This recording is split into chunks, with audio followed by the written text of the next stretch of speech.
How to change your WHM password. This demo assumes you've already logged into WebHost Manager. Now let's learn how to change our WHM admin password.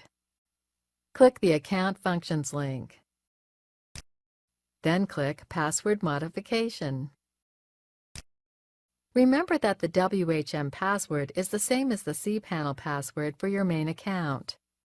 In this tutorial, our main account is demoreseller.com, so let's go ahead and change its password. Enter and confirm a new password. Then click Change Password. That's it! We've successfully changed our main password that's used to log into WHM and cPanel for demoreseller.com. Now let's go try and do something else in WHM. Click List Accounts.